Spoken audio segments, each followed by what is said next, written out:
Salve, salve família! Olha, eu acho que foi a primeira vez, dentro de muito tempo, que a música acabou exatamente no tempo certo da entrada, velho. É... Como vocês estão, família? Me falem aí, tá tudo suave? Quinta-feira, feriador, família? Feriador aí? Ou por aí não feriador, não? Por aí continua luta, estudo, trabalho. Salve, salve, Azorrag, seja bem-vindo, camarada. Show! Enquanto vocês respondem se vocês estão bem, como que estão as coisas, se feriador ou não, eu vou estar aqui só dando aquela última divulgada, tá ligado?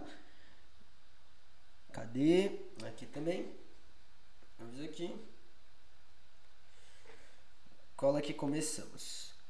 Também queria lembrar, família, que já está no Drive, tá ligado? Bom dia, camarada Amanda, você por aqui, suave? Feriador, graças a Deus, amém, irmã. Queria lembrar vocês... Tudo certinho por aí, tudo suave. Que já tá no Drive.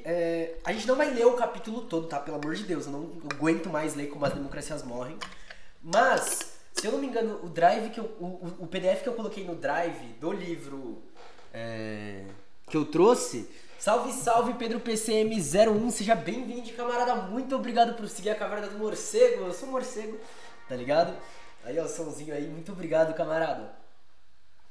No Drive eu coloquei aí o texto, como as democracias morrem. Pra quem quiser, tá o livro inteiro no Drive, tá? Então assim, sem erro. E a gente vai ler umas partes do primeiro capítulo, eu trouxe ele grifado, vou mostrar pra vocês, vou transmitir a tela, pá. Ontem consegui acompanhar a live, mas hoje tamo aí. Não, bota fé, não consegui. Não conseguiu. Pô, camarada, foram mais de 2 horas falando, velho. Foi uma live tensa, mas ficou do caralho, pica. A Angela Davis é brabíssima. Mas que bom que você tá aqui hoje, camarada. Fico feliz com isso. Fico muito feliz mesmo. Infelizmente hoje é liberal, né? Mas assim, a gente... O que acontece? Até explicar um pouquinho pra vocês do porquê desse quadro, né? Crítica dos liberais e pá. A gente tem um mecanismo de lives que dá muito certo, que geralmente são os reacts, né? Onde uma galera tá acompanhando os liberais e criticando e tal, não sei o quê. Só que, estando dentro das sociais... A gente lê a base teórica dessa galera que faz vídeo hoje em dia, que, enfim, tá aí nas redes por todo canto. Então, a Prioli, Castanhari, toda essa galera, a gente tá estudando a base teórica na sociologia esse semestre. Aí eu pensei, porra, por que não pegar alguns trechos pra gente bater nessa base, tá ligado? Pra aprimorar realmente esse nosso senso crítico, o que a gente tá tirando de entendimento, o que é totalmente descartável, o que é útil... Porque se engana, né, também, quando a gente olha e fala. Porque eu falo muito isso, né? Foda-se os liberais, todo um bando de merda, pá, não sei o quê. Só que, na verdade, tem muita coisa útil deles, tanto pra gente entender o processo, pá, deles, mas também pra gente entender aí como aprimorar as nossas críticas, pra que elas se tornem cada vez mais materialistas e dialéticas e profundas, né? Pra que a gente consiga saber no ponto que a gente tá batendo, pá, por que a gente tá batendo e por aí vai. Bom dia, Nixola, seja bem-vindo, camarada, como você está? Tudo suave, tudo na paz, tudo de boa? Cadê? Acho que é isso, já divulguei. A Dandara postou hoje, Dandara Editora, né? Do novo livro do Clóvis Moura, Os Quilombos e a Rebelião Negra. Mano, a Dandara e a Albu estão lançando uns textos maravilhosos, velho. Meu Deus do céu, mano. Caralho. Mas é isso, família. Aproveitar então, aproveitar que entrou uma galera nova. Como vocês estão, família? Tudo suave? Se alguém não tiver acesso ao Drive, é só colocar comando Drive ou digitar qualquer coisa que contenha livro ou livros que vai aparecer o link, né? Como vocês podem ver, a camarada Amanda colocou aqui, ó. Ontem não consegui acompanhar a live. Aí porque ela colocou live, apareceu o link das lives, tá ligado? Então, é só comentar livro que vai aparecer, pode ter certeza. Queria lembrar você que ainda não segue nossas redes sociais, que a gente tá nas redes sociais aí em @morcego_, Marcos_, em todas as plataformas, tá ligado? A gente tá aí no Insta, no Twitter, TikTok, Kawaii, enfim, tudo isso daí. Às vezes a gente aparece dançando, inclusive, mas é de vez em quando. Também quero lembrar pra você que não sabe que eu tenho um podcast. Inclusive eu fiz um post agora há pouco, tanto no Twitter quanto no Stories do Insta, porque a gente tá falando dessa chapa Lula Alckmin e tal, não sei o quê. E aí é um grande questionamento, né? Vocês sabiam, por exemplo, que o Alckmin é padrinho político do Dória? Ele não é apenas companheiro ex-companheiro, né, de partido, mas ele foi padrinho político, ele coloca o Dória em contato com os milionários e bilionários que o Dória faz projetos hoje, por aí vai, enfim. É uma treta muito longa, tá ligado? E aí tem um episódio no podcast sobre isso, que se chama Ascensão das Direitas. Então, é isso. Além disso, família, salve, salve Tabacas, que bom que você tá aqui, camarada, de boinha. Também queria lembrar que você que curte os projetos, quer ajudar, quer apoiar e pá, não sei o que, a partir de QR$ 1 você pode fortalecer a gente aí através do apoia.se/cavernamorcego ou do Pix, mpbl97531@gmail.com, tá o QR Code aqui. Você, né, R$ 1 já vai estar fortalecendo pra caralho nós, e é isso. E você que quer comprar algum livro, por exemplo, na Autonomia Literária, na verdade é a única que a gente tem como exemplo agora, tá aí, #morcego na autonomia, você garante 20% de desconto, família, 20% de desconto. Camarada Amanda, digamos que foi graças a esses livros, principalmente Como as Democracias Morrem, que eu li quando eu era social-democrata, que me deu um norte para começar a ter um pensamento crítico. É isso, eu também comecei por uma galera liberal, tá ligado? Foi assim que eu fui afunilando, tá ligado? E esse livro é bizarro, mano, nossa, puta que pariu, é realmente bizarro. Ih, meu Insta tá dando problema. Ih! Família, rapidão, alguém entra no meu Insta aí só pra ver se ele tá ativo ou se ele... Ah não, tem atualização aqui. Não, ele foi atualizado há 2 minutos. E... Falar pra você, hein? E... Muito obrigado aí, Tabacas, por colocar podcast aí. Aí tá os links do podcast. Como vocês podem ver, tá em plataforma pra caralho, tá ligado? Eu acho que é geral, porque o Insta está bosta de um tempo. Assim, todo dia, né? Não, voltou, só troquei pro inglês e ele já foi, já. Na verdade ele tá em português, mas tudo bem. Ai, vai entender. Não, tem inglês mesmo. Consegui acertar o perfil. Não, valeu, família. Então é isso, tá tudo certo. Mano, essas redes sociais, vocês viram, né? A questão do Twitter e do Elon Musk, pá, não sei o quê. Enfim, tenso. Então, família, cadê? Deixa eu entrar aqui na Twitch rapidão. Desconectar do chat. Deixa eu conectar no chat rapidão. Ai. Quinta-feira, hein, família? Quinta-feira. Meu Deus. Talvez tenha live amanhã, inclusive, de novo. Assistindo alguma coisa, provavelmente. Agora o seu bot manda os links no chat. Muito bom. Então, eu fiz isso porque eu acho que fica mais simples, né? É mais fácil, porque eu via... Que nem, ó, por exemplo, eu coloquei livro, né? Eu via que muita galera chegava e mandava assim... qual livro a gente vai ler? Qual livro você tá lendo? Não sei o que. E aí já mandando o link do Drive, a pessoa já acessa, já fala o livro, a pessoa já abre, já facilita tudo. E aí eu não preciso ficar sempre interrompendo, pedindo pra mandar o Drive, não sei o que. Pronto, já tá tudo resolvido. E agora esse é o Drive oficial da Caverna do Morcego. A gente vai inclusive colocar no link oficial, que é o link que tem tudo, que é o nosso link TRE. Ele nem tá aqui porque, enfim, acho que não precisa pra cá, mas ele tá na bio das redes sociais. Então é isso, lá tem tudo. Inclusive, família, é uma recomendação minha, como eu falei do episódio sobre a ascensão das direitas, você que não ouviu, ir lá ouvir e compartilhar e marcar a gente, tá ligado? Dar aquela força, daquele apoiozinho. Segunda sai o episódio com o Alisson Leandro Mascaro. E depois do episódio com o Alisson vai sair o episódio com o professor Emanuel da Flon sobre Milton Santos, para uma nova globalização. Vai sair.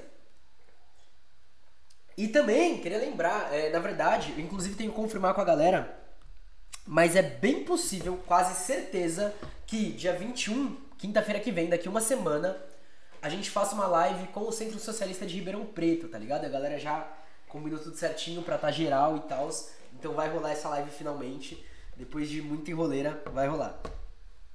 É isso. Então, família, eu vou trocar aqui de câmera só pra colocar na câmera do bagulho já que já tá espelhado aqui, tá? Rapidinho. Vamos lá, desativando aqui. Entrando aqui, ó, vocês podem ver o texto já tá na tela. É isso, família, já tá na tela aqui o textinho. Esse texto maravilhoso. Enfim, a grande questão eu tô tendo esse texto pra faculdade, tá? Então... A minha base teórica é toda a leitura norte-americana. Deixa eu ver se uma coisa aqui, eu acho que não aparece pra você se fizer isso, mas deixa eu ver se eu consigo colocar aqui rapidinho. Aqui. Rapidamente, deixa eu aumentar aqui. Vou colocar assim desorganizado mesmo, né? Como vocês podem ver, essas são as leituras que eu tô tendo, né? Então eu tô tendo que ler Lippard, Limongi, Dow, Huntington, Ulrich Zulini, o Limongi novamente e Levitsky, que é um dos caras, Ciências Políticas 3 na USP, nas sociais da USP. Matéria obrigatória. Isso daqui é só leitura liberal, tá, família? É isso que eu tô tendo. Só liberal. Muito bom, né? Muito. Nossa, excelente. E não é uma visão crítica dos liberais, tá? Meu Deus do céu, família, o que aconteceu aqui? Jesus. Ai, ai. Não, é triste, é tenso. É tenso pra caramba. Força nessa empreitada. Muito obrigado, camaradas. Muito obrigado. Tô realmente precisando. Enfim, a gente tá aqui com este maravilhoso livro, né? Como as democracias morrem. Um livro maravilhoso, fantástico, brilhante. Nunca li uma coisa tão genial. Tudo ironia, com certeza. Que é uma das leituras vendo a live para estudar pro ano que vem. É isso, João. É isso, você vai ter que ler ano que vem, camarada. Vai ter que ler. É verdade. Cara, é muito brutal porque a mudança que ocorreu nas sociais da USP, o que acontece? Antes a gente partia as discussões a partir do questionamento de o que é democracia, ok? Era uma das primeiras questões, o que é democracia, o que é Estado, o que era governo, pá, não sei o que. Era assim que a gente abria. Agora, a gente já vem com o ideal de democracia posto, que é essa democracia liberal. Por isso que o livro Como as Democracias Morrem vai ser um dos ápices do curso, aonde a gente vai ter como as democracias morrem, isso daqui não é democracia, isso daqui não é democracia, isso daqui não é democracia. Mas por que não é? Simplesmente porque não é, porque a base teórica que a gente está estudando não define isso daí como democracia e acabou. Okay? Tipo assim, é bizarro a este ponto, É essa a grande questão. Eu não vou ficar lendo aqui tudo, porque, enfim, muita coisa é desnecessária, mas aqui a gente já pode ver que eu tenho o primeiro grifo, que é um grifo muito interessante, que me pegou uma coisa muito pontual, que é aqui, a imagem de multidões de camisas negras, que foi o começo da lendária marcha sobre Roma, atravessando o Rubicão para tomar o poder do Estado liberal, ou seja, eles estão querendo tomar o poder de um Estado que era o Estado liberal italiano, tornou-se um cânone fascista. Ou seja, vai se tornar um mito, né? Como a gente tem no final ali. Mussolini fez sua parte para sacralizar o mito que vai tomar conta de feriados nacionais e livros escolares infantis. Essas primeiras páginas dói, puta que pariu. Sim, bastante. Reparem que essa criação de um mito, que vai adentrar inclusive a nível educacional, mas também a nível de feriados, ou seja, a nível da criação cultural daquele Estado-nação, vai ser uma questão muito importante para este fortalecimento do fascismo. Agora, vamos pensar como isso é colocado, e aí eu coloco numa forma de mito, de questão de construção, em cima de algo que não acontece, justamente para colocar uma visão idealizada. É uma coisa que acontece durante todo o Brasil colônia e Brasil Império e posteriormente na República. A gente vai ter esses mitos sendo criados em cima de imagens que vão se repetir, inclusive na própria ditadura, e vão ser novamente repetidas na nova fase. Ou seja, essa questão é uma questão específica do fascismo. Isso tem que ficar muito bem pontuado. Essa é uma questão específica de qualquer regime que precisa de uma dominação. O capital e, é claro, o próprio colonialismo, ele também necessita dessa questão dessa dominação. Por isso você vai criar esses mitos nesse sentido. E existem elementos que diferenciam, e aí eu não vou fazer esse debate porque a gente precisa de um debate aprofundado, especificamente sobre isso, mas existem elementos que diferenciam, por exemplo, um mito no sentido, eu vou utilizar de cultura popular ou até folclórica, e um mito construído por uma elite. Saca? O modus operandi desse mito construído por uma elite liberal e construído pelo fascismo é o mesmo. A gente pode depois entrar nos pormenores de por que é o mesmo, mas, para quem quiser entender um pouco melhor, tem uma live utilizando o livro do Pachucanes, um episódio utilizando o livro do Pachucanes Fascismo, lá no podcast, onde a gente discute, a partir do Pachuca, a questão de o que é o fascismo efetivamente. Dele não apenas como um regime político, mas como um regime econômico, mas como uma acentuação do próprio capital.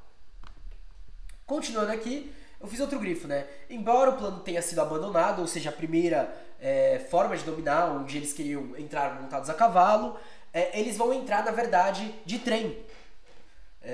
E, é claro, o próprio Mussolini vai tentar fortalecer a sua lenda dessa ascensão, vai colocar como uma revolução, um ato insurrecional e uma nova era fascista.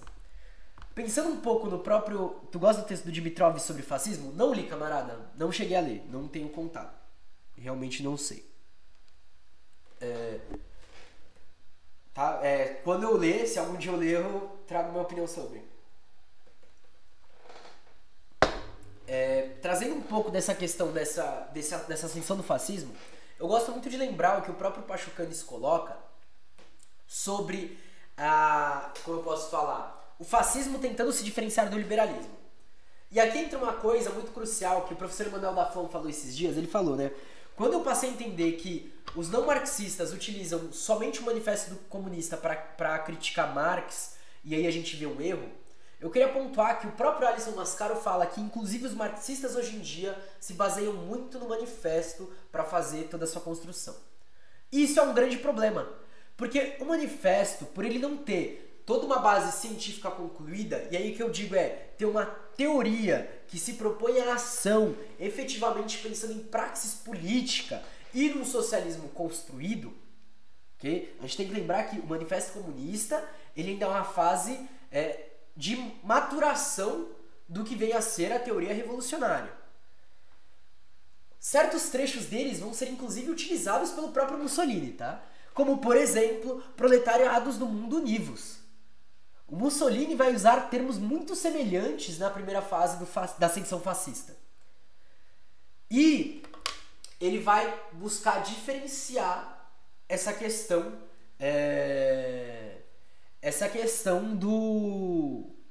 do capital. Ele é um panfleto, exato, ele é um chamamento. Eu já falo sobre isso, Shazam, eu já falo sobre isso. De fato existe isso e já respondo essa pergunta, camarada Mano.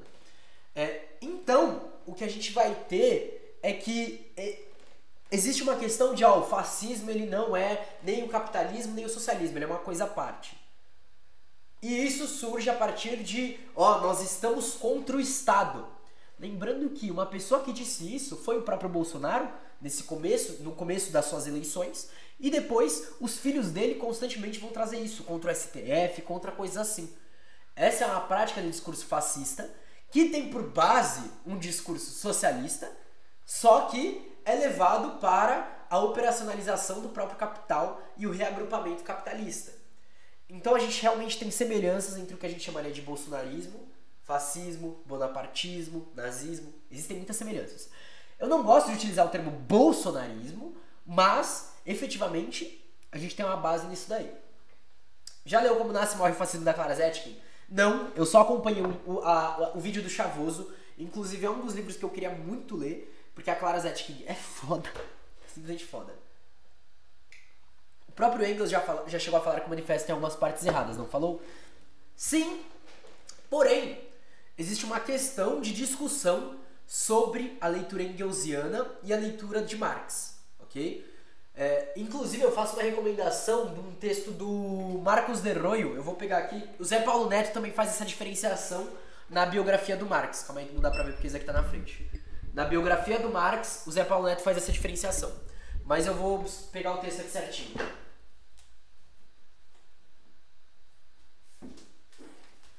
O Marcos de Royo é um dos principais nomes que eu uso pra Gramsci, tá? E ele inclusive tem um texto novo que saiu pela Expressão, eles ainda não divulgaram, eu quero tanto aquele livro, só que tá 69 conto, mano. Aqui ó, o texto do Marcos de Royo se chama Engels e a Origem do Marxismo, tá? Cadê? Página 429. Engels e a Origem do Marxismo. Aqui.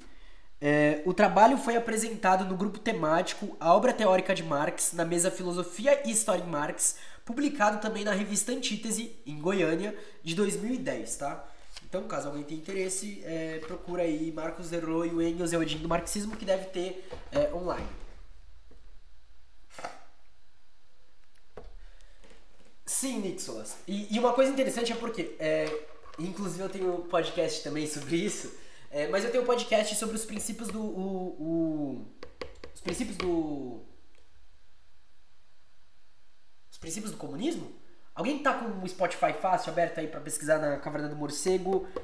Eu acho que é Os Princípios do Comunismo, que é o livro o texto do Engels, que precede o manifesto, que dá base para o manifesto, e o manifesto ia passar para uma revisão do Engels, mas não dá tempo do Engels revisar o manifesto, e aí o manifesto é entregue da forma que vem. O Engels, inclusive, depois no próprio Capital, vai fazer mudanças. A terceira ou a quarta tese de Feuerbach, existe uma diferença entre como Marx escreve e depois como o próprio Engels reedita essa tese. Enfim, tem várias coisas, os princípios do comunismo. Obrigado, Tabacas. Então existe toda essa diferença existente real entre parte da leitura de Marx e parte da leitura de Engels. Por quê? Por mais que eles tivessem aqui, é importante lembrar que existem diferenças. Existem pensamentos, cada um tem um pensamento próprio e tal, e não sei o que, e por aí vai. Voltando para o texto. Calma aí, cliquei no lugar errado. Aqui. Vamos descer um pouquinho mais. Reparem que aqui a gente tem o grosso dos camisas negras de Mussolini com frequência mal alimentados e desarmados, ou seja, não tinha essa grande força, mas ele vai ser convidado para primeiro-ministro. Essa é uma questão interessante. O liberalismo, quando a gente fala que ele frequentemente se apoia em imagens fascistas, é real, oficial. Assim como a burguesia apoia o Bolsonaro no Brasil, né? Assim como acontece isso daí em vários lugares. O princípio do comunismo é mais acertado ou tem mais erros por preceder o manifesto? Eu acho que os princípios do comunismo ele tem uma questão diferente, porque ele é editado de forma diferente. Ele não é editado na forma de texto, mas ele é editado na forma de perguntas e respostas, como se fosse uma entrevista. Tipo, Engels, o que é tal coisa? E ele dá uma resposta mais simples. O Marx busca desenvolver, até porque são, acho que quase 2 anos que separam a publicação de um e de outro, e passa por mais debates e tal, e uma construção mais histórica da questão. Porém, é importante lembrar que parte da base que o Marx usa é de Engels, tá? As pessoas dizem que o Engels tem um pensamento mais simplista do marxismo, mas eu gosto que ele tem um caráter mais, eu gosto que ele tem um caráter mais didático. Então, eu não sei se simplista é uma questão real. Eu acho que seria mais realmente uma questão de certas diferenças que existem, tanto da forma de passar pra frente como da forma de entendimento. Porque é uma coisa comum. Até das leituras de Marx, a gente tem diversas diferenças, sabe? Boa, Nick Solas. Boa resposta. Então a gente vai ter aí, no Mussolini, né, onde ele vai utilizar de 35 votos parlamentares do seu partido, de um total de 535. E as divisões entre os políticos, o medo do socialismo e a ameaça de violência dos 30 mil camisas negras por capturar a atenção do time do rei Vítor Emanuel III, que via no próprio Mussolini uma estrela política ascendente e um meio de neutralizar a agitação. Então, ele é visto como resposta para diversas questões que vão acontecendo. Isso é uma questão muito interessante quando a gente observa a própria questão do Brasil, que não é necessariamente uma questão concreta, mas são os medos ou as projeções da burguesia que vão ser espelhadas numa classe média e vão ser jogadas de outras formas para uma classe pobre. Essa é a tática de eleger esses nomes. E o que a gente tem aqui, o mercado de ações italiano, após a nomeação de Mussolini e a retirada do socialismo, sobe fragorosamente. Os estadistas mais velhos do establishment liberal, como Giovanni Gliotti e Antonio Alessandra, se viram aplaudindo a virada dos acontecimentos. Eles encaravam Mussolini como um aliado útil. Então a gente tem realmente aí o Mussolini sendo visto como um aliado dos liberais. A grande questão é que, para a época, eles não tinham em mente que o Mussolini fosse conseguir conquistar o poder e colocar o liberal nas asinhas dele. A grande questão é que não é uma questão de o Mussolini como pessoa. E esse é um dos grandes erros das análises sobre o que foi o fascismo e sobre como está sendo colocado o próprio bolsonarismo. Mas é entender a articulação das ferramentas do capital que já são, como o Florestan gosta de definir, proto-fascistas. Por quê? Esse movimento vai ser bom, por exemplo, para as Forças Armadas, assim como é no Brasil. Assim como foi no próprio bonapartismo. esse movimento também é muito bom para as grandes empresas. Porque existe uma grande diferença entre o liberal, que é um intelectual orgânico da classe alta, e um burguês. Por exemplo, as próprias pessoas do MBL, as próprias pessoas as próprias pessoas que eram articuladoras do Novo, do Brasil Paralelo e tal, e não sei o que, eles, na verdade, não querem efetivamente que um fascista se mantenha no poder o tempo todo. Porém, para a grande burguesia, que é o caso, por exemplo, dos donos de banco, que é o caso, por exemplo, dos latifundiários, é perfeito. E a gente pode ver isso, né? A acumulação do capital feita nos últimos anos no Brasil é tremenda, é brutal. É bom para eles.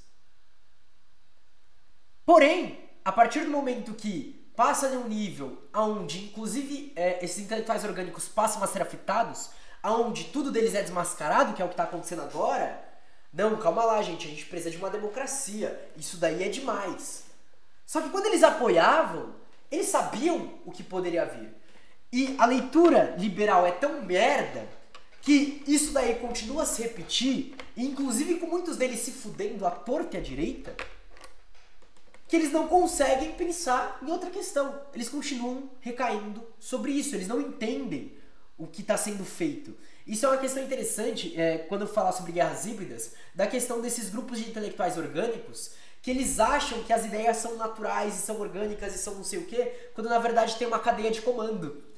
E muitas vezes eles realmente não sabem o que está rolando. Eu não sei se vocês lembram, ano passado, mas rolou uma discussão sobre o próprio Arthur Duval, né, o Mamãe Falei, que merda lá, de que ele não estava na cúpula de discussão central do MBL e ele mesmo não sabia de todas as discussões que eram feitas com os grupos de fora.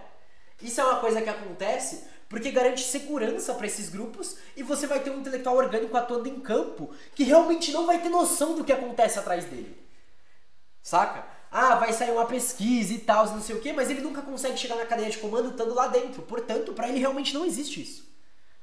É um bagulho brutal. Inclusive tem uma reação neural. Tanto que tem uma... O livro tá aqui em cima. Puta, o livro tá lá embaixo. Tem até um termo utilizado que é sobre a relação neural e psicológica que é ocasionada para que esses grupos atuem dessa forma, cara. É uma máquina. A máquina do liberalismo é brutal, a máquina do capital é brutal. O Mussolini foi um acidente. Um cara como ele, que era necessário, isso faz sentido? Então, aí entra uma questão. Na real, ele é um acaso do tempo, ele é um acaso da época dele e tal, não sei o quê. Porém, o capitalismo sabe se aproveitar disso. Essa é a grande questão.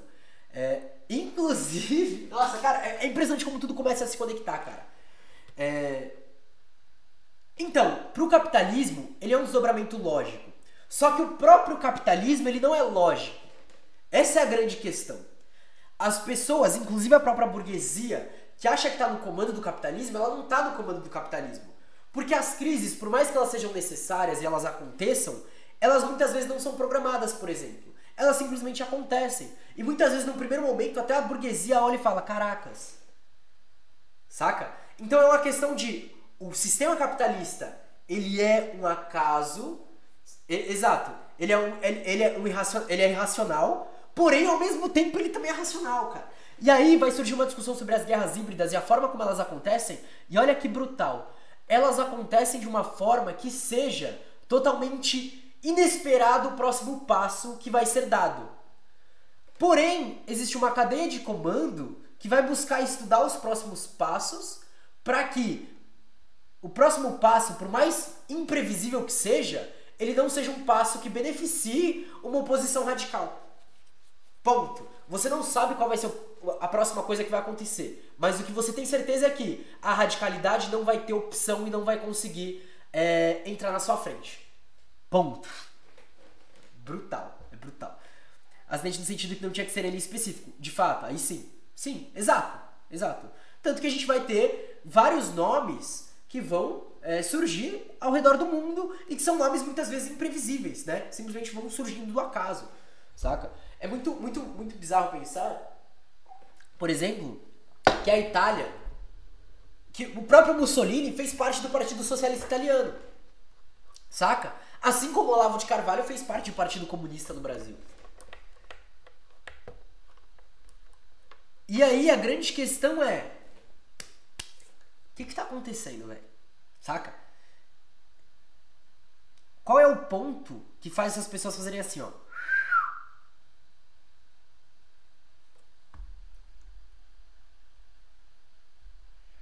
Eu cliquei no errado de novo. Continuando. E aí ele vai fazer uma junção de nomes que vão ser Adolf Hitler, Alberto Fujimori no Peru e Hugo Chávez na Venezuela. Que chegam ao poder da mesma maneira, a partir de dentro, via eleições ou alianças com figuras políticas poderosas. Repara que, a própria crise do capitalismo, exato. Repara que ele coloca que eles chegam ao poder da mesma maneira. A mesma maneira que ele tá falando é a partir de dentro, tipo...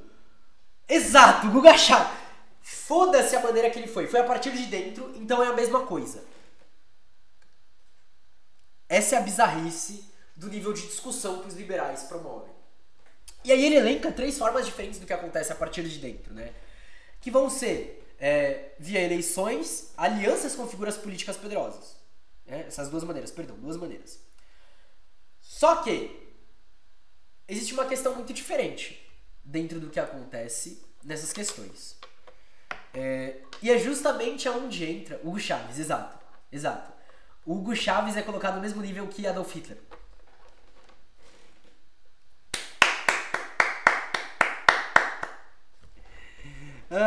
E é nesse ponto que a gente entra numa questão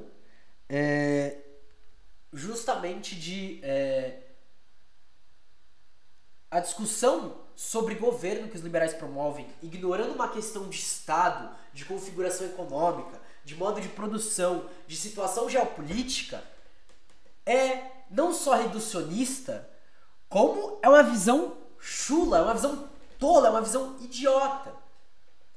Só que a grande questão não adianta a gente ficar batendo em Gabriela Prioli, Felipe Castanhari, em pessoas assim, enquanto a gente não bater na base teórica que forma essas pessoas, porque a base teórica vai continuar sendo fundamental e vão ter outras pessoas que vão se formar nisso. É por isso que o objetivo aqui não é ficar discutindo, vem no vídeo, vem no react, não sei. Não, o objetivo aqui é, vamos voltar. Vamos dar uma olhada para o que a gente tem antes. Vamos olhar para o que forma politicamente essas pessoas. Tá ligado? Tu conhece o Fujimori? Eu desconheço. Não conheço. Alguém tem alguma coisa sobre o Fujimori, família? Vamos lá. Cadê? Deixa eu pesquisar aqui. Vamos lá. Opa, cheguei agora. Qual é a boa? A boa é criticar liberal.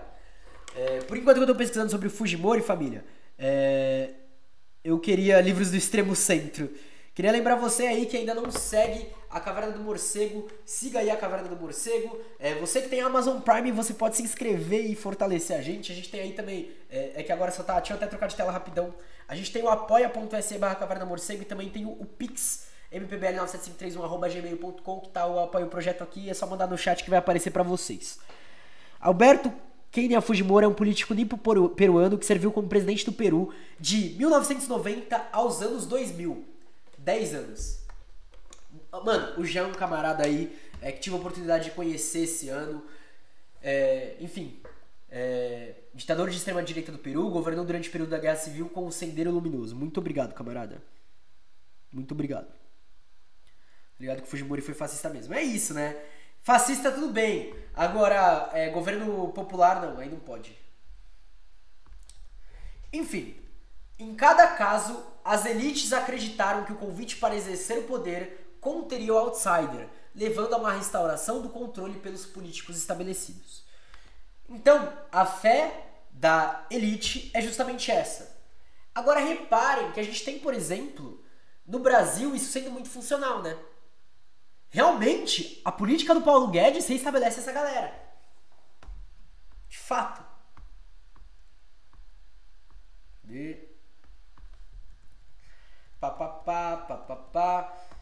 Por que estadistas, veteranos e experientes cometem esse erro? Isso, além do mais, é tido como erro. Simplesmente, aconteceu, né? Foi sem querer. como acontece com o Hitler e tal, e não sei o que. Agora a gente entra numa questão muito interessante, né? Por exemplo, e aí é uma questão realmente, o Hitler, ele tenta um golpe primeiro, não dá certo, escreve o infame testamento Minha Luta, enfim, o Bolsonaro tenta um golpe e tal, deu uma escorregada na democracia, é isso. Agora se liga que a gente tem aqui. Ele vai voltar na Alemanha falando sobre o sistema político de Weimar, que é fundado em 1919 por uma coalizão pró-democrática de católicos, liberais e social-democratas. Mas, né, a partir de 1930, com a economia alemã cambaleante, a centro-direita caiu presa de lutas internas e comunistas e nazistas ganharam popularidade.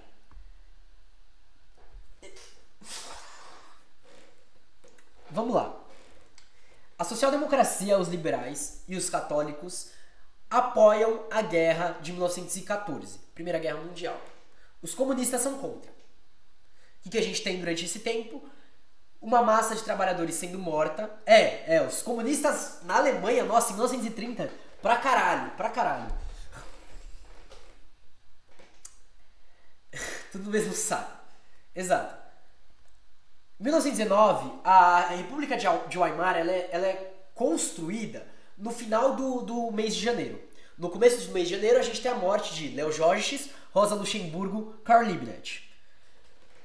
Quando começa a República de Weimar, os comunistas continuam em enfrentamento com a social-democracia, porque a república formada ainda é uma república policial e é uma república formada por grupos que eram contra uma revolução. Ponto. Por grupos que apoiaram a guerra mundial.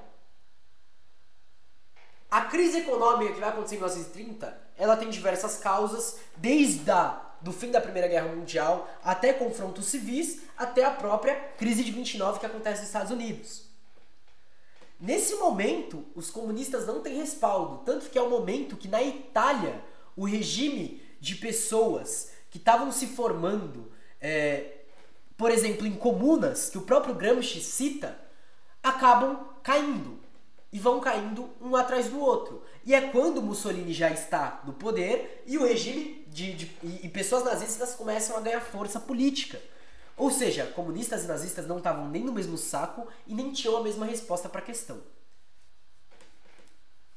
Foda que antigamente social-democracia não significava a mesma coisa que social-democracia de hoje em dia.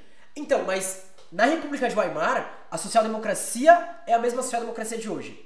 Por mais que os liberais não tentem se enquadrar, sim. Por quê? Porque o processo de cisão que acontece na Alemanha, na Rússia, em 1905 e 1906, vai acontecer na Itália em 1915, 1916 mais ou menos, né, que é nessa fase de formação do Gramsci, embora firmemente só vá se romper em 1920 e pouco, acontece na Alemanha em 1918.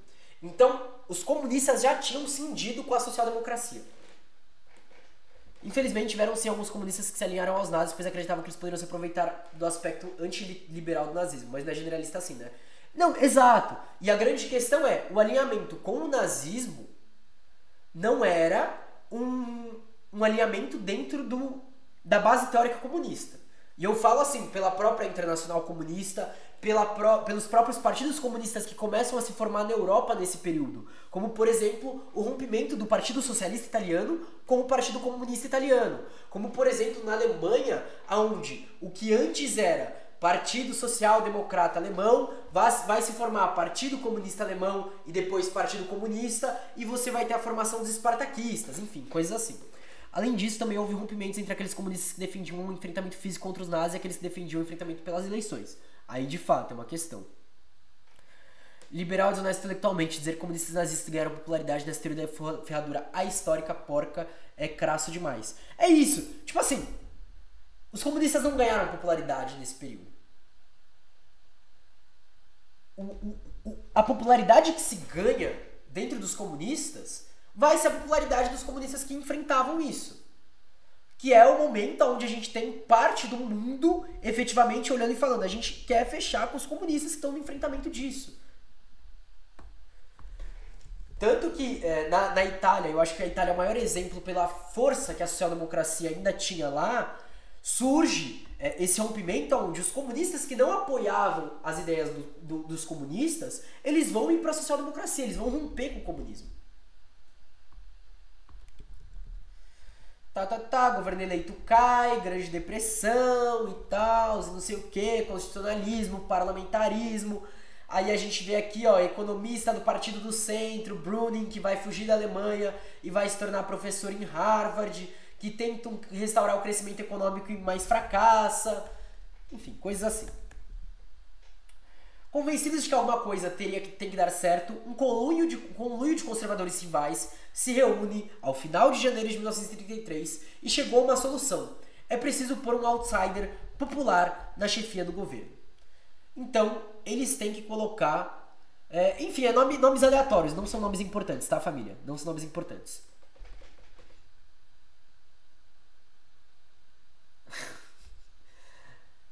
Não são nomes importantes nessa questão que eu tô citando aqui.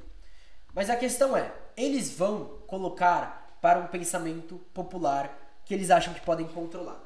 A grande questão, e aí vem uma diferença entre, por exemplo, Hugo Chávez e os outros políticos populares, é que a base que, por exemplo, Hitler vai se apoiar vai ser numa popularidade reacionária. Ele não vai jogar para um sentido de... naquele livro do Mark Bray, o Manual Antigo fala sobre isso, gente. Ah, pode crer. Pode crer.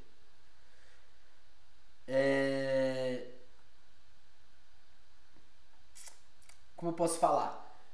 A mesma coisa do Bolsonaro, saca? Passa por uma pesquisa onde você vai entender os preconceitos da população e vai jogar em cima deles para se eleger. Diferente do Hugo Chávez, que ele vem com um discurso anti o que é colocado pelo capitalismo, anti-imperialista e por aí vai. Aonde ele vai jogar na questão de, calma aí, o que a população tá passando, vamos jogar em cima disso, porque eles estão ligados no que tá sendo passado, e a partir desse momento a gente consegue realmente um governo popular que tenha como efetividade a luta contra o capital. São duas coisas extremamente diferentes, não podem ser colocadas no mesmo nível de forma alguma, tá ligado? De forma alguma, é bizarro. E aí vem as experiências italiana e alemã reaçam a um tipo de aliança fatídica, né? Putz, que ruim que tiveram que se aliar, que frequentemente eleva autoritários ao poder. Em qualquer democracia, políticos irão às vezes enfrentar desafios graves. Crise econômica, insatisfação popular crescente, declínio dos partidos políticos estabelecidos podem pôr à prova o discernimento até mesmo dos insiders mais experientes. Essa é a democracia que eles colocam, uma democracia debilitada, uma democracia frágil. E é o que a gente vê muito hoje aqui no Brasil.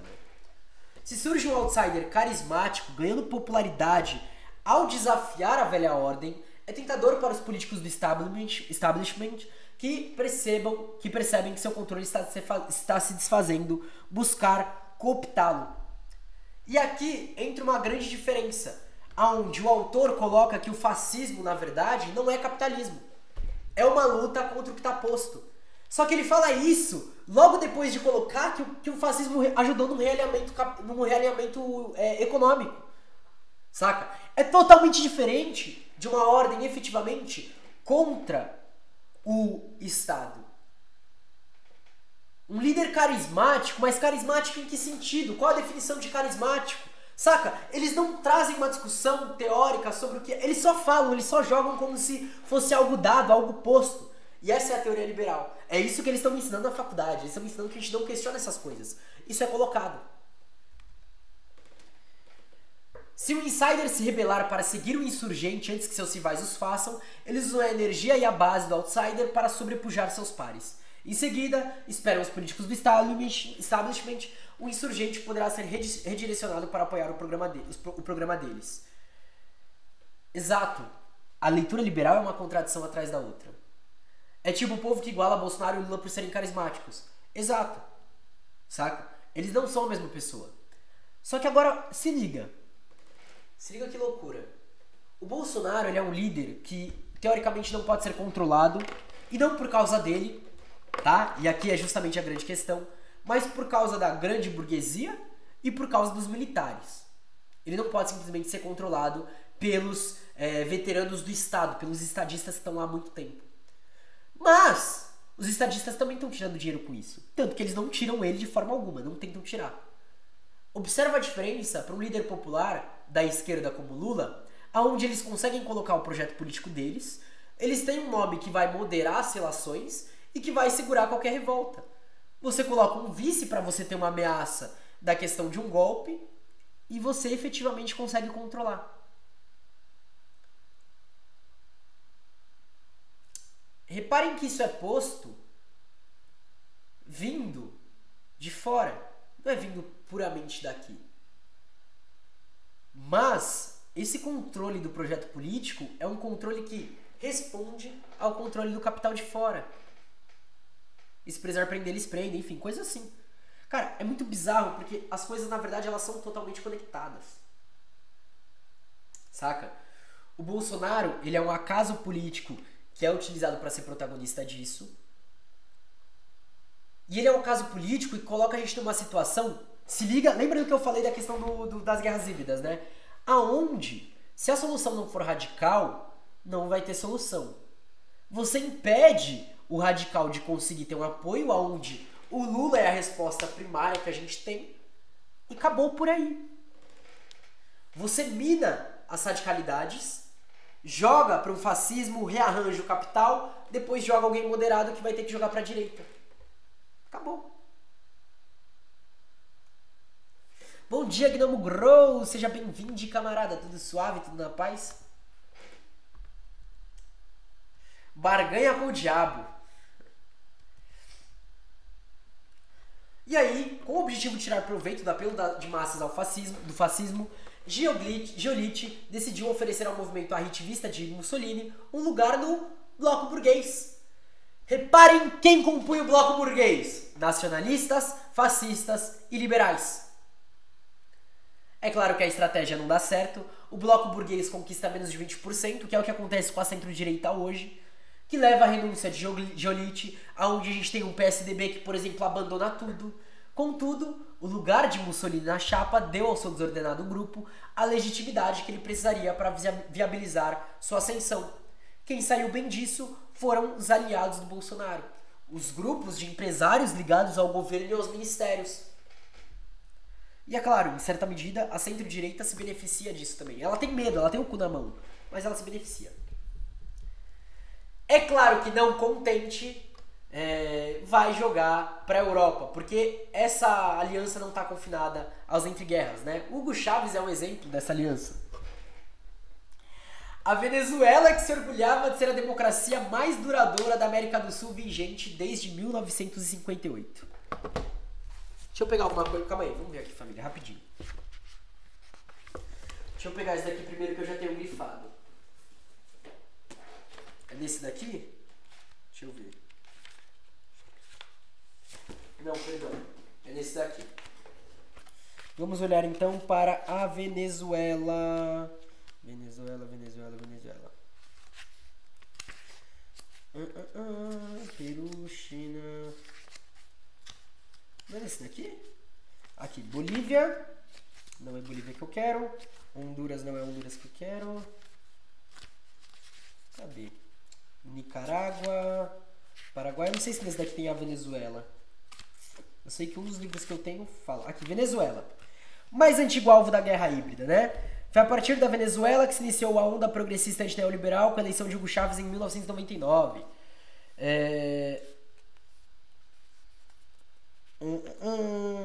Aí depois tem um ataque de sanções econômicas. Desde 2015, a Venezuela é impedida de acessar dólares de operações financeiras de transferência de títulos e emissão de dívidas. Ou seja, isso é democracia. Ok? Impor sanções, prejudicar, é democracia. Tá? O que não é democracia é um governo popular. Aqui, deixa eu ver se eu tenho Venezuela aqui.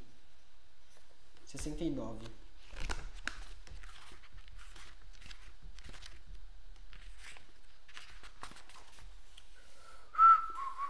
Cadê?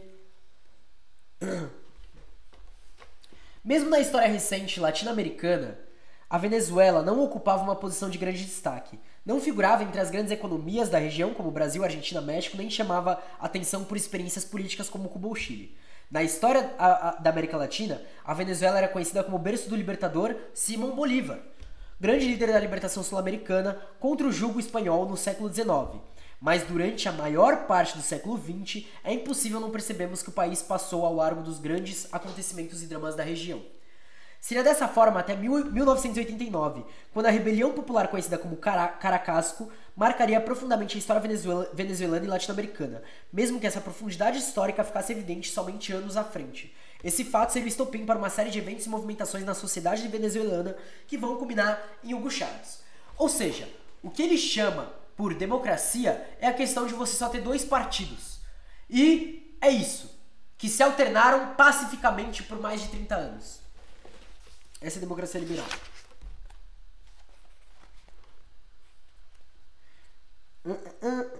Cadê? Aqui, isso daqui eu queria. O capitalismo venezuelano se baseou no tripé renda do petróleo, importação e latifúndio improdutivo. Suas contradições sociais se davam em embates interclasse entre um setor servil aos interesses do capital estrangeiro, principalmente o norte-americano das petroleiras, e outro que almejava uma espécie de nacional-desenvolvimentismo, principalmente na janela criada pela Segunda Guerra Mundial. Também havia embates entre classes, já que o proletariado avançou na sua organização política criando sindicatos, partidos e outras formas de luta, como o Partido Comunista da Venezuela, que é fundado em 1931, que não é citado na alternância de poder. As agremiações dos trabalhadores foram postas na ilegalidade em diversos momentos e, mesmo quando eram formalmente aceitas no cenário político do país, sempre havia dificuldades impostas a seu pleno funcionamento e sua participação. Então, o que ele chama de estabilidade política e democracia não existia, somente para os liberais, porque eles estavam de boa. Isso que o Losurdo chama de monopartidarismo competitivo, né? Eu não li essa definição, mas é bem possível. É bem possível.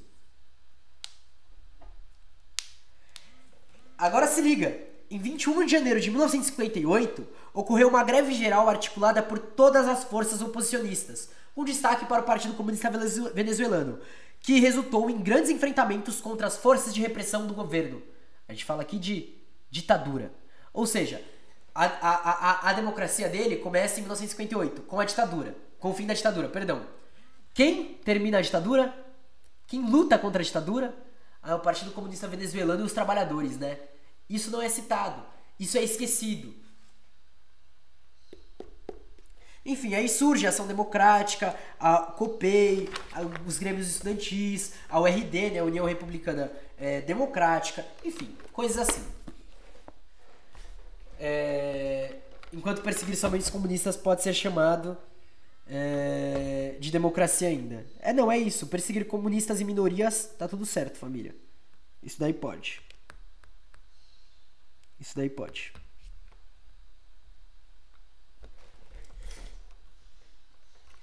Continuando aqui, então, voltando pro texto principal. Então, os dois se alternavam, a Venezuela era vista como uma democracia modelo numa região infestada por golpes, estado e ditaduras. Durante os anos 80, dependente do petróleo, a economia do país afundou numa prolongada depressão, crise que persistiu por mais de uma década, quase dobrando a taxa de pobreza. Ou seja, foram 10 anos em que a democracia fez isso, saca? Enfim, aí o Chávez aparece na TV, o Chávez faz sua candidatura eleitoral, ele é levantado e tal, não sei o quê. E essa é a questão que o Chávez coloca, que é uma questão interessante pra gente pensar nas mobilizações de hoje em dia, né? Vamos ler o que o Chávez coloca aqui. É difícil pedir ao povo para se sacrificar em nome da liberdade e da democracia, quando ele pensa que essa liberdade e essa democracia são incapazes de lhe dar alimento para comer, de conter a alta astronômica do custo de vida ou acabar definitivamente com a corrupção, que, aos olhos de todo mundo, está corroendo as instituições da Venezuela a cada dia que passa. Repara que o vácuo político deixado pela social-democracia fez com que, por um tempo, a revolução fosse alguém que se colocasse contra o que estava posto, que era o Bolsonaro, onde ele acusa um certo comunismo e tal, e a esquerda, e toda a questão de como eram feitas o regime eleitoral, e não sei o que, e o STF, e não sei o que, eles não são a resposta, eu sou a resposta. No momento em que ele se mostra não ser a resposta, a gente tem uma diferença grande a nível de eleição entre o que é Lula e o que é Bolsonaro. A partir do momento que o Lula não se coloca num projeto político como resposta para isso, volta a se juntar. A partir do momento que a resposta não é efetivamente uma liberdade, uma democracia, e uma resposta para a questão da fome, uma resposta para a questão da saúde, para a questão educacional, uma resposta para os problemas que nós estamos vivendo, qual é efetivamente a diferença? Se nenhum dos dois tem nada concreto para resolver.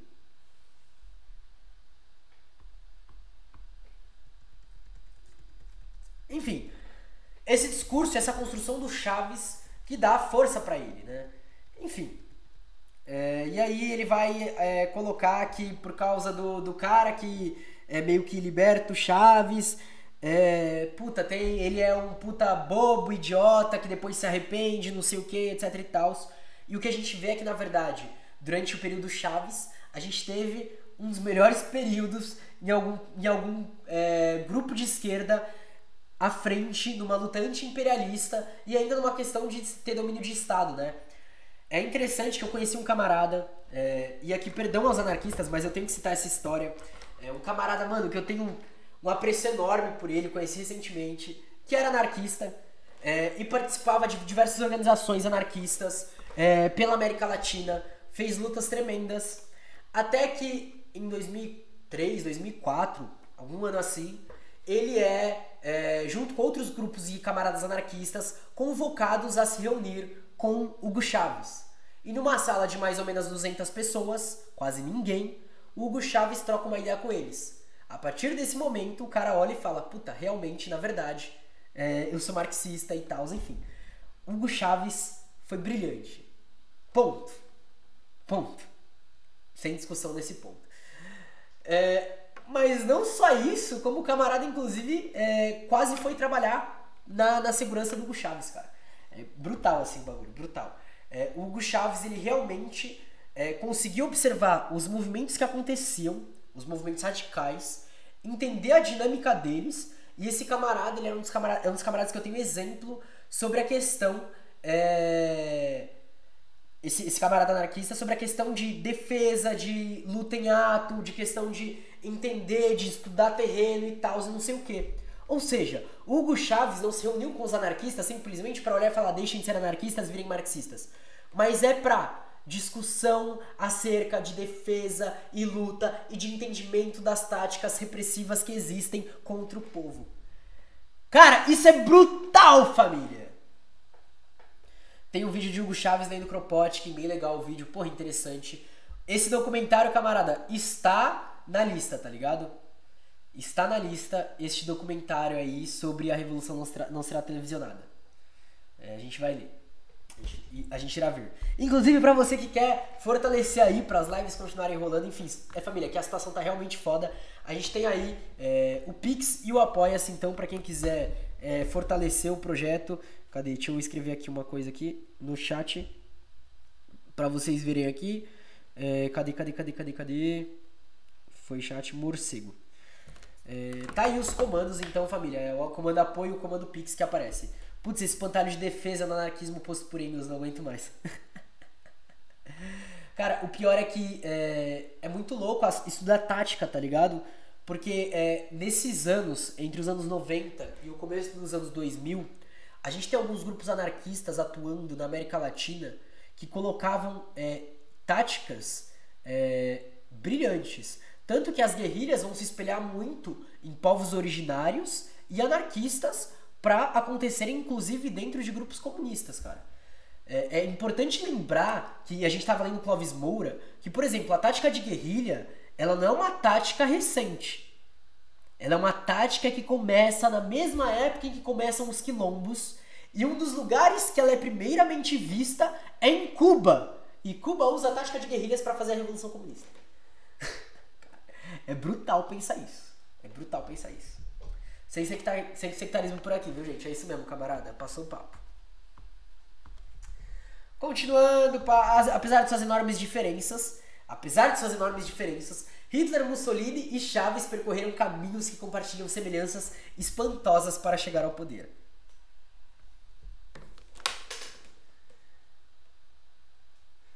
Eu quero saber que semelhança é essa, velho. De verdade. Vou precisar de ir pra uma reunião, mas queria deixar aqui um elogio. Muito orgulho de como você cresceu, como você sempre tá cada dia melhor e mais organizado. Ai, para. Ah, Rô, eu tô quase chorando real, Rô. Enfim, camarada, seu trampo, pode crer, mano. Muito obrigado, de verdade, camarada. Porra, aí é foda. Mano, boa reunião. Se cuida, camarada. Obrigado mesmo, velho. Caralho. Aí você acaba comigo, velho. Mas. Calma aí, família. Um tempo pra recompor. Deixa eu tomar um gole d'água. Porra. Família, o Rô é. Enfim, uma das melhores pessoas que eu conheço, de longe, assim, mano. Brilhante. Inclusive, daqui uns anos eu quero estar. Daqui uns meses, não vou nem colocar. Não, enfim. Então, sempre. Mano, o trabalho do Rô é foda. Salve, salve de Game Boy, como você tá, camarada? Gente, manda pix pra esse menino, ele merece muito. Pô, família, manda mesmo porque eu tô precisando. Salve, salve, Capelindo! Muito obrigado, meu lindo. Muito obrigado mesmo, velho. Eu te amo demais, velho, de verdade. Tô com saudade, inclusive, velho. Estagiário tá aqui também. Caralho, tá geral aqui, velho. Que honra. Porra, muito obrigado, João, aí, pela força, pelo pix, camarada. Muito obrigado mesmo, velho. Vocês são fodas, velho. Vocês são fodas. Muito obrigado mesmo, velho. Caralho, vocês acabam comigo. Vamos voltar pra ler, que senão eu vou chorar aqui, velho. Ah, tá o João e o Capelo aqui. Enfim. Aí, olha que legal. Ele coloca aqui: nem todas as democracias caíram nessa armadilha. Algumas delas, incluindo Bélgica. Vamos lá, eu vou fazer uma pesquisa aqui, família. Vou fazer uma pesquisa aqui. Deixa eu pegar aqui. Cadê? Massacre belga no Congo. Vamos olhar para quais democracias nós estamos falando, né? Vamos olhar para quais democracias nós estamos falando.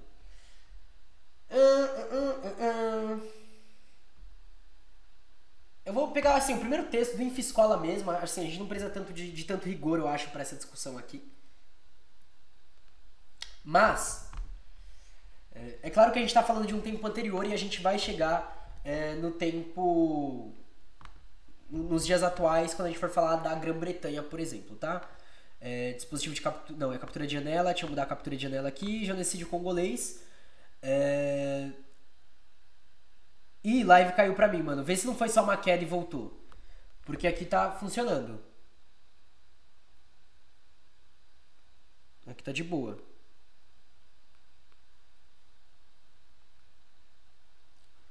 Família, vocês estão comigo? Aqui tá de boa. Ah, não, beleza. Então tá tudo certo, família. Pra ler eu vou dar um zoom, tá, família? Vamos dar um zoomzinho aqui. O termo genocídio congolês costuma se referir aos acontecimentos nesse país. Eita, foi demais. Fernanda Paixão Pissurno, inclusive, bom mostrar. Mestre em História e graduada em Mestre em História, né? Então aí a mestra Fernanda Paixão Pissurno. O termo genocídio congolês costuma se referir aos acontecimentos neste país nas décadas finais do século XIX e década inicial do século XX. Leopoldo II assume o poder da Bélgica e do Congo como uma propriedade pessoal, transformando o país em uma série de plantações mantidas com o trabalho escravo do povo nativo. O Leopoldo II ele assume uma iniciativa colonial na África ou Ásia por meio de aquisição de províncias na Argentina, Bornéu, Filipinas, China, Vietnã e Japão.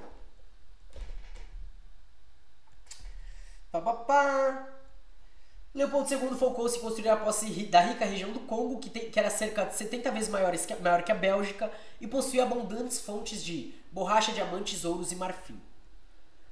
Eu quero saber aqui, Conferência de Berlim, né? Conferência da Democracia aí. Cadê os dados? Atualmente, calcula-se que cerca de 10 milhões de pessoas morreram como resultado do domínio pessoal de Leopoldo II no Congo.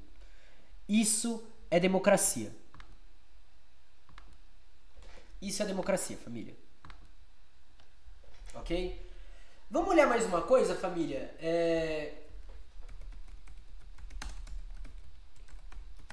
Cadê? Essa daqui eu não vou nem falar. Vamos conversando aqui no chat enquanto eu pesquiso essa daqui.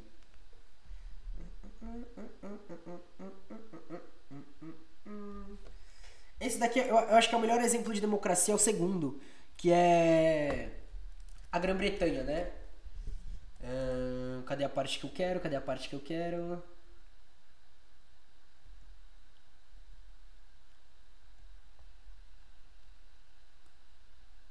Aqui a parte que eu quero. Vamos lá. Emernet na internet tá no modo TikTok. 30 segundos, para e começa de novo. Puta que pariu. Essa foi boa. Essa realmente foi boa. Essa foi... Aqui. O que foi o Apartheid? O Apartheid oficializou-se em 1948 com a posse do primeiro-ministro Daniel François Malan. Calma aí que foi demais. Cadê? Aqui, descendente de colonizadores europeus, também chamados de afrikaners. Embora a história oficial omita, sabemos que os ingleses foram os financiadores do Apartheid. Ou seja, em 1948, a gente tem o Apartheid. E isso é democracia também para ele, como a gente vê aqui como Grã-Bretanha, né? Costa Rica, a Finlândia, que até hoje está explorando a floresta amazônica e tal. É tentador pensar que essa sobrevivência esteja enraizada na sensatez coletiva dos eleitores. Talvez belgas e costarriquenhos fossem simplesmente mais democráticos que alemães e italianos. Afinal, nós gostamos de acreditar que o destino de um governo esteja nas mãos de seus cidadãos. Se o povo abraça valores democráticos, a democracia estará salva. Se o povo está aberto a apelos autoritários, então mais cedo ou mais tarde a democracia vai ter problemas. Essa visão está errada. Ela espera demais da democracia, que o povo possa dar forma, como lhe prouver, ao tipo de governo que possui. Aí, Morcego, tem que ler coisas da faculdade, mas abraço pra ti, admiro demais teu trampo. Muito obrigado por colar aqui. Eu fico muito feliz de você estar colando, de verdade, camarada. Eu te admiro demais também, mano. Muito obrigado aí pela presença e pela força, tá, família? E bom estudo. Eu também tenho que ler antropologia hoje. Então a gente tem aí que a questão não é o povo pra democracia. Porra, mas que democracia é essa? Se a democracia se a definição de democracia é essa? Saca? Aqui a gente tá entrando no que efetivamente é democracia liberal, tá? O que mais que nós temos grifado? Aqui é a parte mais interessante. Resumindo, os partidos políticos são os guardiões da democracia. Ou seja, não só a democracia é essa merda que é colocada, mas quem sabe o que é democracia, quem é guardião, quem é o entendimento, quem faz a grande política são os partidos políticos. É a institucionalidade. Reparem que esse é o mesmo discurso que é colocado hoje pelo PT, cara. Quem sabe o que é melhor, quem sabe o que está fazendo, não é o povo, é o PT. Portanto, tem que ficar muito claro, e esse é um dos principais objetivos. Quando a gente vai pensar no avanço, porque, como disse Pachucanes, a única forma de superar efetivamente o fascismo é com o socialismo. Como disse Rape Newton, que a única forma de passar do capitalismo não é com o capitalismo negro, mas é com o socialismo. Achar que os partidos políticos são os bastiões da democracia? Não. Isso está muito longe. Partido do povo que trata o povo como burro.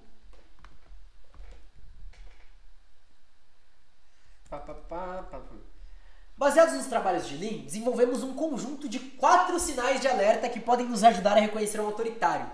Ele vai além. Ele nos dá, então, aí uma discussão, tipo, realmente não, a gente tem como identificar quando um cara é autoritário.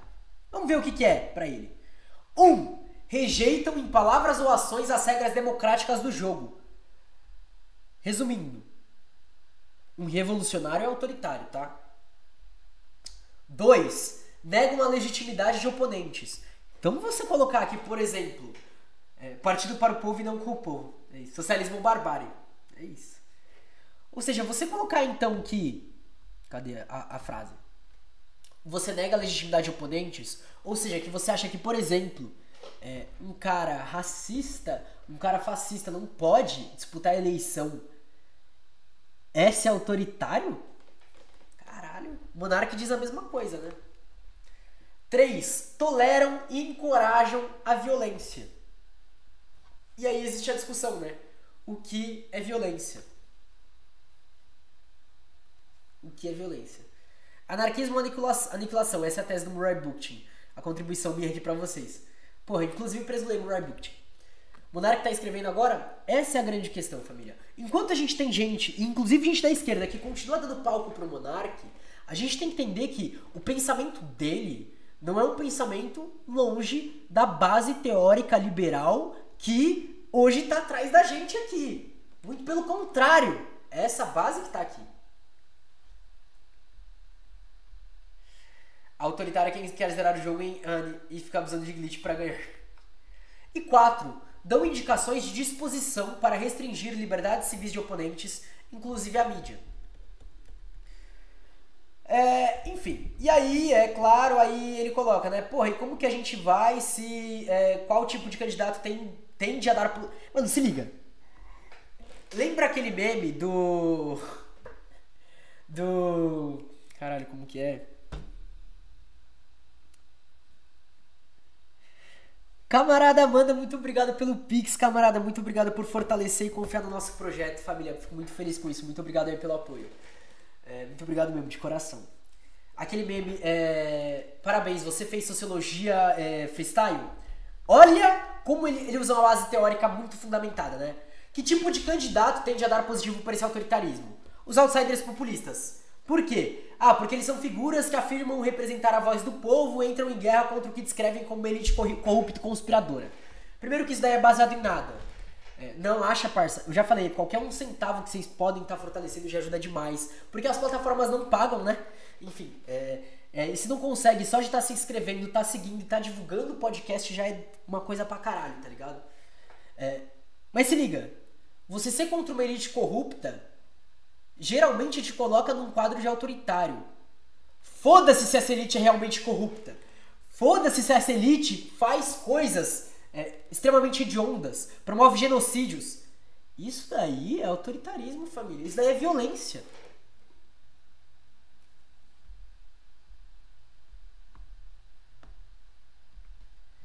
Eles dizem aos eleitores que o sistema não é uma democracia de verdade, mas algo que foi sequestrado, corrompido ou fraudulentado, manipulado pela elite, e prometem sepultar essa elite e levar o poder ao povo. Esse discurso deve ser levado a sério. Quando populistas ganham eleições, é frequente investirem contra as instituições democráticas. Agora, quais são as instituições democráticas? Saca?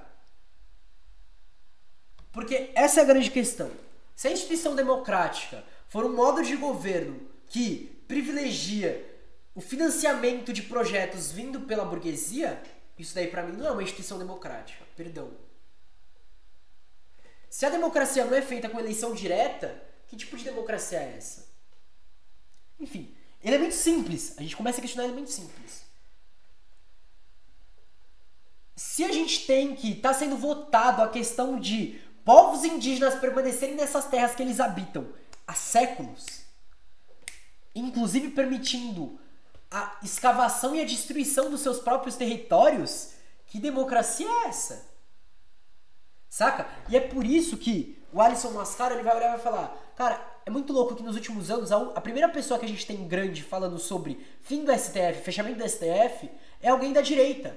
Só que se o STF tá voltando pra eliminar essas terras indígenas, então a gente que tem que querer o fim dele muito antes dessa galera querer. A gente tem que lutar contra ele para que não seja ele que articule ou decida isso, mas sejam os próprios povos que tenham autodeterminação sobre sua própria vivência. A gente fala sobre autodeterminação, família. As instituições democráticas precisam ser criadas ainda. Saca? E isso a gente ainda pode falar num nível, eu não falo nem de Estado, mas num nível de socialismo, não de sociedade comunal. Mas, sim. Sim. E é uma das propostas do confederalismo democrático, né? É de você avançar o máximo possível, ainda no âmbito que você pode ter um Estado, que vai ter uma decisão muito menor, é claro, mas você ainda pode ter um Estado, mas você vai ter outras questões, outras instituições criadas pela própria sociedade, que articulam entre a própria sociedade, aonde elas mandam e desmandam, e discutem, e promovem debates, e avançam, e constroem conjuntamente. E isso sim se faz uma verdadeira democracia. Enfim, coisas assim. A gente precisa defender a democracia direta ao mesmo tempo. Enfim, aqui ele vai né, discorrer e pá. A responsabilidade de separar o joio do trigo está antes na mão dos partidos e dos líderes partidários, os guardiões da democracia. Portanto, a gente não pode sair falando, não, eu não quero tal opositor e não sei o que, etc e tal, não sei o que. Mas os guardiões da democracia podem. Por quê? Porque eles são os guardiões da democracia. Por quê? Porque sim. Enfim. Aí, balela. Coisa liberal. Eu só grifei isso. Enfim. Eu nem sei o nome do segundo capítulo. Guardiões da América. Vai tomar no cu, mano. Caralho. Que medo desse segundo capítulo aqui. Enfim, família. É isso que nós tínhamos pra hoje. Gostaram? Curtiram? O que vocês acharam disso? Novo filme da Marvel. Puta que me pariu. Falando isso, vocês viram a Laura Sabino? Já começa errado pelo título. Pô, obrigado. Fico feliz, família. Eu quero promover mais essas discussões. A gente vai trazer aí mais uma galera aí pra discutir. Vocês viram o TT da Laura Sabino, mano? Vai ter animação marxista, cara? Da hora, curti isso. Acho da hora. Agora dá vontade de ter filho só pra colocar pra assistir. Meme. Sem condições. Ai. É isso. É isso que nós temos hoje. Fico feliz que vocês tenham gostado, família. Enfim, talvez amanhã... Deixa eu pegar aqui o livro. Eu guardei, calma aí. Deixa eu pegar o livro.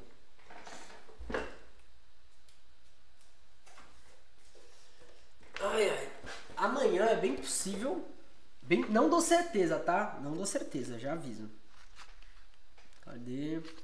Tem um livrinho chamado Capital para Crianças, muito fofo. De fato, muito fofo. Amanhã é bem possível que a gente veja uma palestra.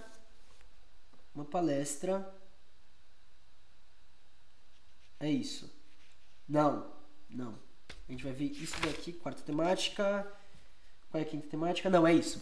Uma palestra da Miriam Limoeiro Cardoso sobre o Florestan Fernandes, tá? Já leu Realismo Capitalista, camarada? Não.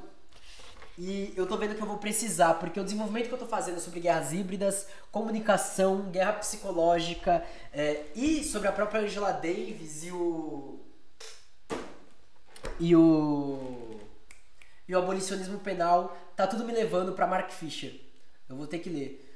Inclusive, salve a autonomia literária! Vocês não querem me fortalecer nessa daí, não? Ia ser show, hein? Ia ser top. Enfim, vou trocar uma ideia com a galera da autonomia, vamos ver se eu consigo. Até pra gente discutir um pouco, né? Eu acho da hora. Então, família, antes de encerrar, queria lembrar pra quem não pegou tudo, vai ser postada no YouTube essa live. A live da Angela Davis de ontem já tá lá no YouTube, tá? Também queria lembrar aí que vocês podem seguir nas suas redes sociais, @morcego_, Jair Renan, vítima do comunismo ou malandrão. Vai tomar no cu. Aí é foda. A mídia é foda. Enfim. Vocês podem seguir nossas redes sociais em @morcego_, Marcos_, tá ligado, família? Tanto no Insta, quanto no Twitter, quanto em todas as outras plataformas. Deixa eu trocar de tela, né? Calma aí, família. Deixa eu trocar de tela. Aqui. A gente tá aqui nas lives, né? Rumo aos 1000 seguidores. Eu não coloquei por ativar? Perdão. A gente tá aqui rumo aos 1000 seguidores. Então a gente já tá aí com 846, faltam menos de 150. A gente também tem o podcast Caverna do Morcego. E no podcast, 845, perdão. E no podcast a gente já tá com quase 2000 seguidores, família. Caralho, com gente pra caralho ouvindo Caverna do Morcego. Mas é isso, eu fico feliz com isso. E também queria lembrar aí, mano, pra quem puder fortalecer, a gente tem o Apoia-se e tem o Pix. Então, quem quiser fortalecer. E na própria autonomia, já que te falou do realismo capitalista, família, usou o cupom #morcego na autonomia, você tem 20% de desconto nos livros, inclusive os do Mark Fisher, tá? Então vai lá e lança essa. Faz essa. Mano, livro do caralho, eu fui em umas discussões e tal. É show pra caralho. Show mesmo. Recomendo. Fortemente recomendado. Mas é isso, família. Queria aí, então, desejar um bom almoço, uma boa tarde, um bom feriado pra vocês. Eu vou tentar voltar amanhã, tá? Eu vou lançar agora uma raid pra Preto e Nerd, então quem quiser continuar na Twitch, continue, dê uma força pra camarada, brava pra caralho, tá ligado? Enfim, peguem os PDFs, tá tudo, mano, pra quem quiser saber como pegar as coisas. O chat, quando você entra na Twitch, acho que ele fica ativo de qualquer jeito, tá? Então se quiser, tem tudo aí. Aqui pra quem quiser, os comandos estão aí. E eu vou lançar agora a raid pra Preto e Nerd. Então vou colocar uma musiquinha pra encerrar enquanto faz a raid. Um beijão no coração de todos. Se cuidem. Até mais, família. Enfim, bom feriado mesmo. Descansem também, tá? Eu tenho coisa na faculdade pra fazer, por exemplo, não recomendo. Não recomendo nada. Pra quem for estudar, Preto e Nerd, pelo visto, tá nessa questão de estudar, tá? Então, caso tenha interesse, é isso. Raid, Preto e Nerd. Até mais, família. Vou colocar a musiquinha aí.